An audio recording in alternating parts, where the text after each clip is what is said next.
ইরানের সঙ্গে যুদ্ধ শুরু করেও বিজয় নিশ্চিত করতে পারেননি ইসরায়েলের প্রধানমন্ত্রী। যুক্তরাষ্ট্রের মধ্যস্থতায় মেনে নিতে বাধ্য হন যুদ্ধবিরতি। সেই যুদ্ধের রেশ কাটতে না কাটতেই এবার নিজ জোট থেকেই বড়সড় ধাক্কা খেলেন নেতানিয়াহু। ইহুদিবাদী কট্টরপন্থী দল ইউটিজে জোট সরকার থেকে সরে দাঁড়িয়েছে, যার ফলে পতনের দ্বারপ্রান্তে তেল আবিব সরকার।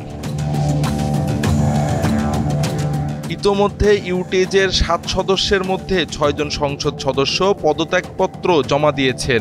এর আগেই গত মাসে দলটির চেয়ারম্যান ইৎজাক গোল্ডনফ পদত্যাগ করেছিলেন।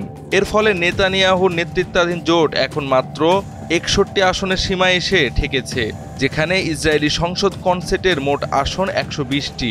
সংখ্যাগরিষ্ঠতা হারানোর মুখে পড়েছে সরকার।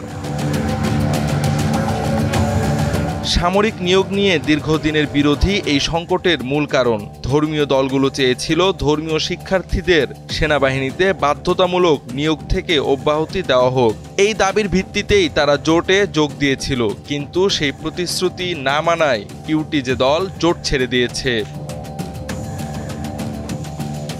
ইউটিজে বলেছে, বারবার প্রতিশ্রুতি ভাঙার কারণে নেতানিয়াহুর সঙ্গে আর একসাথে থাকা যায় না। তারা মনে করছে এই সরকারের সঙ্গে থাকা এখন আর নৈতিকভাবে সঠিক নয়। এই সিদ্ধান্ত নেতানিয়াহুর জন্য বড় রাজনৈতিক ধাক্কা।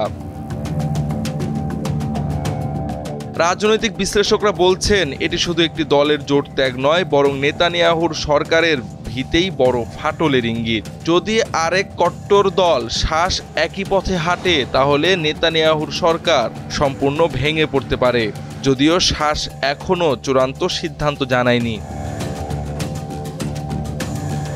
এর আগেও গত জুনে এই সামরিক নিয়োগ ইস্যু নিয়ে অস্থায়ী আপোষে পৌঁছেছিল জোট সরকার, কিন্তু সমস্যার স্থায়ী সমাধান হয়নি।